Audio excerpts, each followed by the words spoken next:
Hi friends, welcome to మన Bommarillu. Upcoming రివ్యూలోకి వెళ్ళిపోదాం. Ananya దర్శన్కి call చేసి సమీరా అరెస్ట్ అయింది అని చెప్పడంతో కోపంగా దర్శన్ పోలీస్ స్టేషన్కి బయలుదేరతాడు.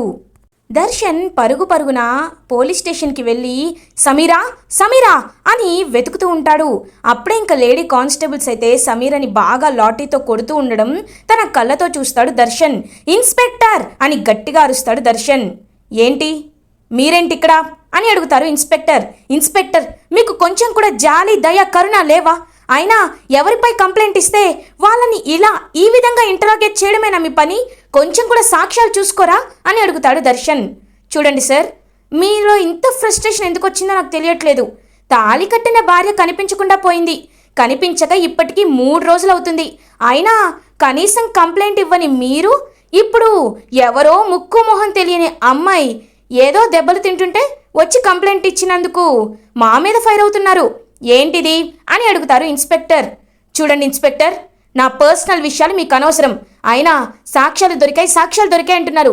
మీకేం సాక్ష్యాలు దొరికాయని సమీరని కొడుతున్నారు అని అడుగుతాడు దర్శన్. చూపించమంటారా? అయితే చూడండి కానిస్టేబుల్ అని ఇంక పిలిపించి దర్శన్ సమీరతో పాటు ఆ రిసార్ట్కి వచ్చిన విషయాన్ని, ఇంకా వాళ్ళిద్దరూ గట్టిగా పాపం శరణ్యని తోసేసిన విషయాన్ని, శరణ్య సమీర్ అని చెప్పుతో కొట్టాలనుకుంది, అవన్నీ వీడియోలు చూపిస్తారనమాట ఎస్ఐ. ఇంకా ఒక్కసారిగా సిగ్గుపడతాడు దర్శన్. ఏంటి చూసి తలదించుకున్నారు? భార్యతో కాకుండా మీ లవర్తో అలా హనీమూన్కి వెళ్ళారు. మీకు కొంచెమైనా మనస్సాక్షి సిగ్గు అనేది ఉందా? మళ్ళీ మీరు మాకు చెప్తున్నారా? చూడండి, మా ఇంట్రాగేషన్ ఇలానే ఉంటుంది. మీకు చేతనైతే బెయిల్ తెచ్చుకోండి, చట్ట ప్రకారంగా విడిపించేస్తాం. ఇవాళ కోర్టుకి హాలిడే, రేపటి వరకు మీరు ఏమీ చేయలేరు. అప్పటికి ఈవిడికి ఒక 2-3 సార్లు కోటింగ్ పడితే నిజాలు బయటకు వస్తాయి. అదే మా డ్యూటీ. మర్యాదగా ఇక్కడి నుండి వెళ్ళండి. మిమ్మల్ని చూస్తుంటే మళ్ళీ జైల్లో పెట్టి కరెక్ట్గా కొట్టాలి అనిపిస్తుంది. నన్ను చట్టాన్ని ఫాలో అయ్యేవాళ్ళలా ఉంచండి, చట్టాన్ని బ్రేక్ చేసే వాళ్ళ చేయకండి. మర్యాదగా బయటికెళ్ళండి అని గట్టిగా చెప్తారు ఎస్ఐ. ఇంకేమీ చెయ్యలేక అక్కడి నుండి వెళ్ళిపోతాడు దర్శన్. అయ్యో, దర్శన్ కూడా వెళ్ళిపోయాడు.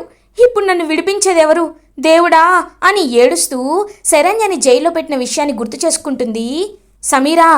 ఏదో అనుకున్నాను, మంచి వాళ్ళకి ఎప్పుడైనా అన్యాయం చేస్తే అది తిరిగి మనకే శాపంలా తగులుతుంది అని పెద్దవాళ్ళు చెప్తే విని నవ్వుకునేదాన్ని. కానీ ఇప్పుడు నాకు అర్థమవుతుంది, ఆ రోజు శరణ్యని అంత నీచమైన కేసులో ఇరికించి రోజంతా పోలీస్ స్టేషన్లో ఉండేలా చేశాను.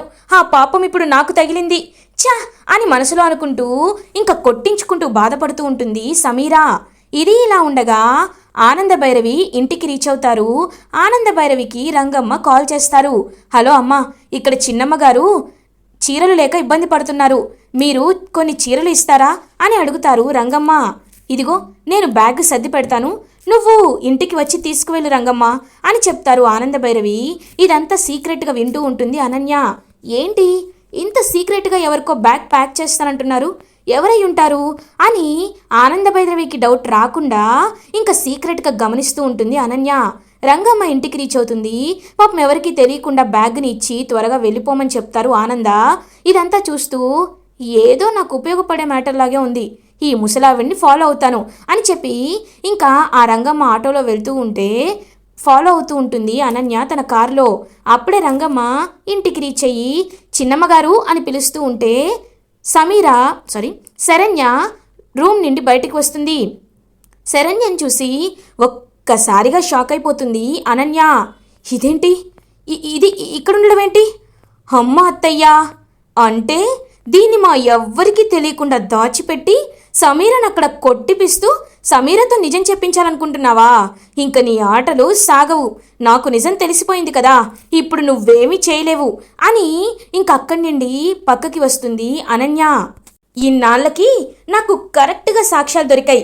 ఇప్పుడు ఆ ఇన్స్పెక్టర్కి కాల్ చేసి శరణ్యని అత్తయ్య గారు కావాలనే దాచిపెట్టారని చెప్తాను. అప్పుడు అందరి ముందు నేను ఎప్పుడు చాలా గొప్పదాన్ని అని చెప్పుకునే ఆనంద అత్తయ్య పరువు బజారున పడుతుంది. అదే నాకు కావాల్సింది అని ఇంక అనన్య పక్కకి వచ్చి ఇన్స్పెక్టర్కి కాల్ చేస్తుంది. హలో ఇన్స్పెక్టర్ గారు అని ఇన్స్పెక్టర్కి కాల్ చేస్తుంది అనన్య. హలో ఏంటి మేడం అని అడుగుతారు ఇన్స్పెక్టర్. సార్, మా చెల్లెలు శరణ్య ఎక్కడుందో తెలిసింది సార్ అని అంటుంది అనన్య. వాట్ తెలిసిందా? ఎక్కడుంది మేడం అని అడుగుతారు. సార్, ఇదంతా మా అత్తయ్య గారే కావాలని చేస్తున్నారు. సమీరా పాపం ఏమీ తెలియని అమ్మాయి, తన్ని ఇరికించడానికే ఇదంతా చేస్తున్నారు సార్. కావాలంటే మీకు లొకేషన్ సెండ్ చేస్తాను, ఇక్కడికి రండి. వచ్చాక రెడ్ హ్యాండెడ్గా శరణ్యని మీరే పట్టుకోండి. ఈ విషయం మా అత్తయ్య గారికి చెప్పకండి అని అంటుంది అనన్య. ఓకే, లొకేషన్ పెట్టండి, ఇప్పుడే వస్తున్నాం అని ఇద్దరు కానిస్టేబుల్స్ అయితే అనన్య పెట్టిన లొకేషన్కి రీచ్ అవుతారు. అనన్య, త్వరగా రండి సార్, రండి రండి. శరణ్య శరణ్య అని పిలుస్తూ లోపలికి వెళ్తుంది అనన్య. ఇంక రంగమ్మ వచ్చి, అమ్మా ఎవరమ్మా నువ్వు అని అడుగుతారు. హలో, చేసిన యాక్టింగ్ చాలు, ముందు నా చెల్లెలు శరణ్యని పిలు అని అంటుంది అనన్య. ఎవరమ్మా నువ్వు? నేను శరణ్యని పిలవడం ఏంటి? అసలు శరణ్య ఎవరు అని అడుగుతారు ఆ రంగమ్మ. వావ్, ఇంత ఏజ్లో ఎంత బాగా యాక్ట్ చేస్తున్నావో, నీకు సినిమాలోనో సీరియల్లోనో యాక్టర్గా ఛాన్స్ ఇప్పిస్తాలే. ఇప్పుడు యాక్టింగ్ చేసింది చాలు, నా చెల్లెలు శరణ్యని పిలు, శరణ్య అని చెప్పి మొత్తం వెతుకుతూ ఉంటుంది అనన్య. ఏమ్మా, అసలు ఎవరు నువ్వు? ఇక్కడికి ఎందుకు వచ్చావు?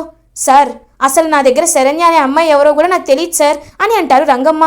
సరే, అన్ని రూమ్లు చూశాను, ఎక్కడా నా చెల్లె లేదు. ఖచ్చితంగా ఈ రూమ్లోనే ఉండుంటుంది. ఇన్స్పెక్టర్ గారు, ఇప్పుడే నా చెల్లెలు ఇక్కడే ఉందని నిరూపిస్తాను చూడండి. శరణ్య శరణ్య, డోర్ తీ అని చెప్పి డోర్ గట్టిగా టపా కొడుతూ ఉంటుందన్నమాట అనన్య. ఇంకలా డోర్ తీసుకొని బయటికి వచ్చేసరికి ఒక్కసారిగా అనన్య షాక్ అయిపోతుంది. ఇన్స్పెక్టర్ వాళ్ళు కూడా షాకింగ్గా చూస్తూ ఉంటారు. ఎందుకంటే అక్కడి నుండి వచ్చేది శరణ్య కాదు, ఆనంద భైరవి గారు. ఆనంద భైరవి అలా ఇంకా రూమ్లో నుండి నడుచుకుంటూ బయటికి వస్తారు. అనన్య, నువ్వేంటి ఇక్కడ? రంగమ్మ, ఏం జరుగుతుంది ఇక్కడ అని అడుగుతారు ఏవి తెలియనట్టు ఆనంద భైరవి. అంటే అని అనన్య కంగారు పడుతూ ఉంటుంది. మేడం, శరణ్య గారు ఇక్కడ ఉన్నారని నాకు ఈవిడ కాల్ చేసి చెప్పారు, అందుకే తెలుసుకోవడానికి ఇక్కడికి వచ్చాం. మీరే ఆవిడ్ని కావాలని దాచి పెట్టారనే విషయాన్ని ఈవిడ మాతో చెప్పారు. అది కన్ఫర్మ్ చేసుకోవడానికి వస్తే మేము ఎక్కడ వెతికినా శరణ్య గారు కనిపించలేదు. ఇప్పుడు మీరు ఈ రూమ్ నుండి బయటకు వచ్చారు అని అంటారు ఇన్స్పెక్టర్. ఏంటమ్మా, ఏంటనన్య ఇది? నువ్వు చేస్తుందేమైనా బాగుందా? శరణ్య ఇక్కడుంటే నేనెందుకు ఇంత దాచిపెడతాను చెప్పు? అయినా నువ్వు ఇలా ఎందుకు చేస్తున్నావో నాకు అర్థం కావట్లేదు పెద్ద కోడలా. మన ఇంటిని 2 ముక్కలు చేయాలని ఎందుకు ఆలోచిస్తున్నావు అని ఇంకా యాక్టింగ్ చేస్తారనమాట ఆనందభైరవి. అమ్మో అత్తయ్య, నేనే అనుకుంటే నాకంటే మహానటిలా ఉంది అని ఆశ్చర్యపోతుంది అనన్య. సార్, నేను చెప్పేది అని అంటుంది అనన్య. మేడం, మీ చెల్లెలు కనిపించట్లేదన్నారని మీకు రెస్పెక్ట్ ఇచ్చి ఇక్కడి వరకు వచ్చాం. ఇంకొకసారి మా పోలీసుల టైంని ఇలా వేస్ట్ చేయకండి, లేకపోతే సివియర్గా యాక్షన్ తీసుకోవాల్సి వస్తుంది అని చెప్పి కానిస్టేబుల్స్ ఇన్స్పెక్టర్స్ అక్కడి నుండి వెళ్ళిపోతారు. ఇంక అనన్య కూడా తోక ముడుచుకొని అలా వెళ్ళబోతూ ఉంటే, ఏయ్ ఆగో అని అంటారు ఆనంద. ఇంక వెంటనే ఆగిపోతుంది అనన్య. అనన్య దగ్గరికి వచ్చి అనన్య చెంపపై ఒక్కటి కొడతారు ఆనంద. ఇదెందుకు కొట్టానో తెలుసా?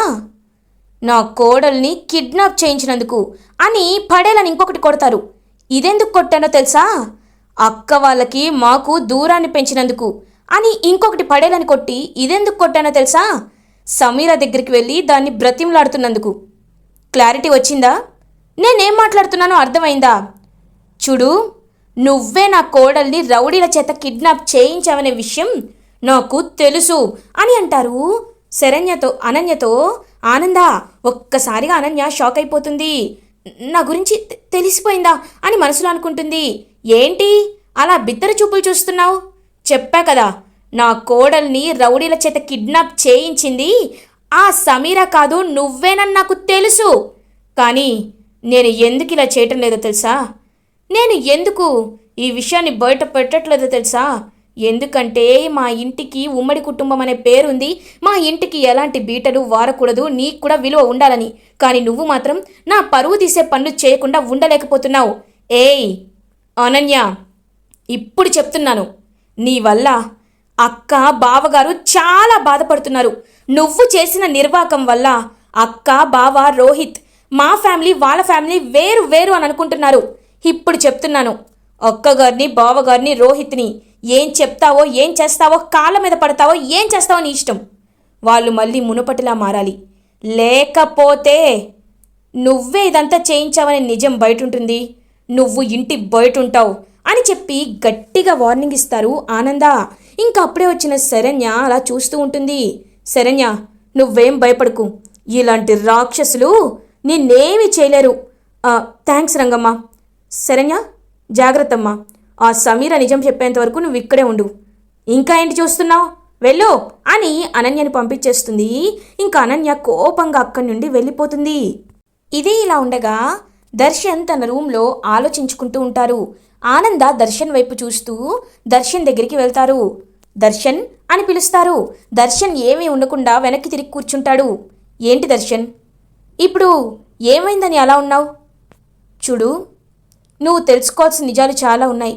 ఎప్పుడు నీ కంటికి కనిపించేది, నీ కనుసైగల్లో మాత్రమే నడిచేది నిజమని నువ్వు అనుకుంటే అది తప్పు నాన్న, నిజంగా తప్పు. నేను చెప్పేది విను. ఆ రోజు నువ్వు కోపంలో ఆవేశంలో పెద్ద చిన్న లేకుండా అందరినీ అనరాని మాటలు అన్నావు. నీ తప్పేంటో నీకు తెలుస్తుందా నాన్న? నువ్వు ఆ సమీరా మాయలో పడిపోయి నువ్వనుకున్నదే కరెక్ట్ అనుకుంటున్నావు. కానీ మనం ఉంటున్నది ఒక కలిసిమెలిసి ఉన్న కుటుంబంలో. ఇలాంటి కుటుంబంలో బరువులు, బాధ్యతలు, మర్యాద, గౌరవం అన్నీ ఉండాలి. చిన్నప్పటి నుండి నిన్ను పెద్దమ్మ ఎలా పెంచిందో ఒక్కసారి గుర్తు చేసుకో అని అంటారు. దర్శన్ ఇంకా మొత్తం గుర్తు చేసుకుంటాడు. చిన్నప్పటి నుండి వాళ్ళ పెద్దమ్మ గోరుముద్దలు తినిపించింది కానీ ఇంకా తన్ని రోహిత్ని సమానంగా చూసుకోవడం కానీ ఆయన్ని గుర్తు చేసుకుంటాడు. ఒకసారి రోహిత్ని కూడా గుర్తు చేసుకోనంటే రోహిత్ పాపం చిన్నప్పటి నుండి ఇద్దరు కలిసి ఆడుకున్నప్పుడు ఎంతో హ్యాపీగా చూసుకున్న విషయాలు అవన్నీ గుర్తు చేసుకుంటారు. జరిగిన వాటన్నిటిలో రోహిత్ది కానీ అక్కది కానీ బావగారిది కానీ ఏమైనా తప్పుందా? అయినా వాళ్ళని వేరు చేసి మాట్లాడే హక్కు నీకు ఎవరిచ్చారా అని అడుగుతారు ఆనంద. అమ్మా, ఆ రోజేదో కోపంలో అని అంటాడు దర్శన్. కోపంలో నోటికి వచ్చినట్టు మాట్లాడావు, కానీ కోపంలో మాట్లాడే ధైర్యం నీకుంది. ఆ తప్పు తెలుసుకొని క్షమాపణ చెప్పే ధైర్యం కూడా నీకుందా? ఉందా అని అడుగుతారు ఆనంద. ఇంకా ఆలోచిస్తూ ఉంటాడు దర్శన్. ఇంకా అలా తనైతే పోలీస్ అన్న మాటలు కూడా గుర్తు చేసుకుంటూ ఉంటాడు. కనీసం భార్య కనిపించట్లేదని చీమ చిటుక్కుమన్నట్టు కూడా లేని నువ్వు నీ భార్య లాంటి ప్రియురాలి కోసం ఇంత దూరం వచ్చి అడుగుతున్నావు, నీకు సిగ్గేయటం లేదా అని చెప్పి ఇన్స్పెక్టర్ తను తిట్టిన తిట్లు కూడా గుర్తు చేసుకుంటాడనమాట దర్శన్. ఇటువైపు ఇంకా వాళ్ళ పెద్దమ్మ వాళ్ళ గురించి కూడా గుర్తు చేసుకుంటూ ఉంటాడు. చూడు నాన్న, దేనికంటే కుటుంబం ఎక్కువ కాదు. కుటుంబాన్ని వదిలేమనే వాళ్ళు అసలు మనుషులే కాదు. ఈ విషయాన్ని గుర్తుపెట్టుకో అని చెప్పి అక్కడి నుండి వెళ్ళిపోతారు ఆనంద. ఇంకా దర్శన్ బాగా ఆలోచించుకొని కిందకి వస్తాడు. అప్పుడే ఇంకా లీలావతి హాల్లో కూర్చొని ఉంటారు. దర్శన్ హాల్లోకి రాగానే లీలావతి వెళ్ళిపోబోతూ ఉంటారు. పెద్దమ్మ ఆగండి అని అంటాడు దర్శన్. ఏంటి దర్శన్, ఇంకా మమ్మల్ని ఏమనాలనుకుంటున్నావు అని అంటారు లీలావతి. పెద్దమ్మ, మీరు మేము అని వేరు చేసి మాట్లాడొద్దు పెద్దమ్మ. ఏదో కోపంలో ఆవేశంలో నోరు జారి మాట్లాడాను. నా వ్యక్తిత్వాన్ని నేనే కోల్పోయాను. ఆవేశంలో నేను ఏం చేస్తున్నాను, ఏం మాట్లాడుతున్నాను అనేది కూడా నేను అర్థం చేసుకోలేకపోయాను. ఈ విషయంలో నిజంగా నేను పశ్చాత్తాప పడుతున్నాను. నన్ను క్షమించండి పెద్దమ్మ అని లీలావతి చేతులు పట్టుకుంటాడనమాట. అలా ఇంకా దర్శన్ అదంతా అప్పుడే వచ్చి చూస్తూ ఉంటారు రోహిత్ అండ్ కోటేశ్వరరావు. ఇంకా కోటేశ్వరరావు దగ్గరికి వచ్చి, పెదనాన్న మీరైనా పెద్దమ్మకి చెప్పండి, నన్ను క్షమించమని చెప్పండి. ఏదో చిన్నవాణ్ణి తెలిసి తెలియక ఒక మాట అన్నాను. ఆ మాటకి నేను క్షమాపణ అడుగుతున్నాను. మీరు మమ్మల్ని వేరు చేసి చూస్తుంటే నా గుండె తట్టుకోలేకపోతుంది. చిన్నప్పటి నుండి కలిసి మెలిసి మీ బిడ్డలాగే నేను పెరిగాను. లహరికి కూడా మీ చేతులతోనే పెళ్లి చేయాలి అనుకుంటున్నారు. అలాంటిది మిమ్మల్ని ఎందుకు నేను తక్కువ చేసి చూస్తాను? పెద్దమ్మ ప్లీజ్ మీరింక నన్ను క్షమించండి అన్నయ్య అని రోహిత్ని కూడా వచ్చి హక్ చేసుకుంటాడు దర్శన్. రే దర్శన్, నువ్వు నన్ను దూరం పెట్టినా నేను మాత్రం ఎప్పుడు నిన్ను ఒక తమ్ముళ్లాగే చూసుకున్నాను. సరే, ఈ విషయంలో బాధపడద్దు. అమ్మా, ఇంతకీ విని క్షమించావా అని అడుగుతారు. ఇంకా లీలావతి పాపం దర్శన్ తలపై చేయివేసి నిమురుతూ, ఎప్పుడైనా కన్న బిడ్డ కన్న తల్లిని క్షమించమని అడగచ్చా? లేదు కదా, నువ్వు ఏం చేసినా చిన్నవాడివని అనుకుంటాంరా. సరే, ఇకపై ఎప్పుడు మన మధ్యలో మనస్పర్ధలు రాకూడదు అని చెప్పి హ్యాపీగా పాపం లీలావతి గారు యాక్సెప్ట్ చేస్తారు. ఇదంతా దూరం నుండి చూస్తున్న అనన్య మాత్రం చాలా ఇరిటేటింగ్గా ఫీల్ అవుతుంది. చిచ్చి, నేనేది చూడకూడదు అనుకున్నానో అదే జరిగింది. హ్యాపీగా సీజన్ వచ్చింది కదా అని మొలకలు వేసి ఆ మొలకలు పిందెలుగా అయ్యేలోపు మళ్ళీ మా ఆనందభైరవి అత్తయ్య వచ్చి వాటిని తెంపి పడేసింది. ఇప్పుడేం చేయాలి? నా దగ్గర ఇప్పుడు ఆ లహరి అనే పిల్ల పిచ్చుక ఉంది కదా, దాని వైపు నుండి నరుక్కు వస్తేనే వీళ్ళకి గుండెల మీద కొట్టినట్టు అవుతుంది అని అనన్య అక్కడి నుండి వెళ్ళిపోతుంది. ఇది ఇలా ఉండగా బాగా దెబ్బలు తిని ఉన్న సమీరా దగ్గరికి ఇన్స్పెక్టర్ వస్తారు. వచ్చి మాట్లాడుతూ ఉంటారు. చూడు, ఇవాళ నీ లాస్ట్, నిన్ను తీసుకువచ్చి 2 days అయింది కాబట్టి రేపు కోర్టులో సబ్మిట్ చేస్తాం. ఒక్కసారి కోర్టులో ప్రొడ్యూస్ చేశాక నీకు మెయిన్ జైలుకి ట్రాన్స్ఫర్ చేస్తాం. అప్పుడు నీకు బెయిల్ రావడం చాలా చాలా కష్టం. నీ దురదృష్టమో మా అదృష్టమో ఇవాళ కోర్టుకి హాలిడే కాబట్టి నీకు ఎలాంటి బెయిల్ దొరకలేదు. కాబట్టి ఇప్పుడైనా నిజం ఒప్పుకో. ఏ ప్రాబ్లం రాకుండా నీకు ఎలాంటి శిక్ష పడకుండా నేను చూసుకుంటాను. లేదు, నేను ఇంకా అవతలి వాళ్ళని కాపాడుతూనే ఉంటాను, వాళ్ళని కాపాడడానికే నేను పుట్టాను అని అనుకున్నావనుకో నీ ఇష్టం అని చెప్పి వెళ్ళిపోతూ ఉంటారు ఇన్స్పెక్టర్. సార్, నేను నిజం చెప్తాను సార్. ఆ రోజు దర్శన్తో పాటు నేను వెళ్ళాను, కరెక్టే. కానీ దర్శన్కి శరణ్య అంటే అస్సలు ఇష్టం లేదు సార్. అందుకే తనకి విడాకులు కూడా ఇవ్వాలనుకున్నాడు. విడాకులు ఇవ్వడం తనకి ఎంత ట్రై చేసినా కుదరలేదు. అందుకే మేము ఇలా చేసాం. ఇలా చేస్తేనైనా తను విడాకులు ఇస్తుందేమోనని ఇలా అని చెప్పి మొత్తం ఇంకా చెప్తుందనమాట. లైక్ తను ప్రాస్టిట్యూట్ కేసులో ఇరికిచ్చింది కూడా చెప్తుందనమాట సమీరా. ఒక్కసారిగా ఇన్స్పెక్టర్ షాక్ అయిపోతారు. ఏంటి, ఒక ఏమీ తెలియని ఆడపిల్లని ప్రాస్టిట్యూషన్ కేసులో ఇరికించావా? అసలు నీలాంటి ఆడవాళ్ళు కూడా ఉంటారా అని నాకు ఇప్పుడు అనిపిస్తుంది. ఈ ఒక్క సాక్ష్యం చాలు అని వెంటనే ఇన్స్పెక్టర్ ఆనంద భైరవికి కాల్ చేస్తారు. హలో మేడం, తను కిడ్నాప్ చేయలేదని చెప్తుంది మేడం. అండ్ తనే పోలీసులకి కాల్ చేసి ప్రాస్టిట్యూషన్ కేసులో శరణ్యని ఇరికించిందని చెప్తుంది అని అంటారు. ఇంకా ఒక్కసారిగా షాక్ అయిపోతారనమాట ఆనంద భైరవి. ఇది శరణ్య ప్రాస్టిట్యూషన్ కేసులో ఉందని సమీరానే ఇరికించిందనే విషయాన్ని ఎలా అయినా దర్శన్తో చెప్పాలి. చెప్తే కనీసం దర్శన్ అర్థం చేసుకుంటాడు అని చెప్పి ఇంకా ఆనంద భైరవి దర్శన్ దగ్గరికి వెళ్ళి ఇంకా ఇన్స్పెక్టర్తో స్పీకర్లో ఫోన్ చేసి మాట్లాడిస్తూ ఉంటుంది. ఇలా కావాలనే ఒక కేసులో శరణ్యని ఇరికించిందని తెలుసుకొని ఒక్కసారిగా దర్శన్ షాక్ అయిపోతాడు. చూసావా నాన్న, ఇలాంటి కోడలా నాకు కావాలనుకుంది ఇంటికి? కాదు కదా. ఇప్పుడు ఎంత కష్టం వచ్చినా నీ పేరు చెప్పకుండా బయటికి చెప్పుకోకుండా పాపం శరణ్య ఎంతలా కష్టపడింది. కానీ ఆ సమీరా మాత్రం డబ్బు కోసం, ఆస్తి కోసమే ఇలా నిన్ను పావుగా వాడుకొని ఈ ఇంటి సామ్రాజ్యాన్ని కూల్చేయాలనుకుంది. ఇప్పటికైనా మారుతావా అని అడుగుతారు ఆనంద. చూడమ్మా, నువ్వు ఎంత చెప్పినా నా మనసు కరగటం లేదు అని అంటారు దర్శన్. సరే నాన్న, 10 రోజులు, 10 రోజులు నాకు టైం ఇవ్వు. ఈ 10 రోజుల్లో శరణ్య నువ్వు మంచిగా కలిసి ఉండాలి. శరణ్యని నువ్వు ఎప్పట్లా కాకుండా చాలా పాజిటివ్గా అర్థం చేసుకోవాలి.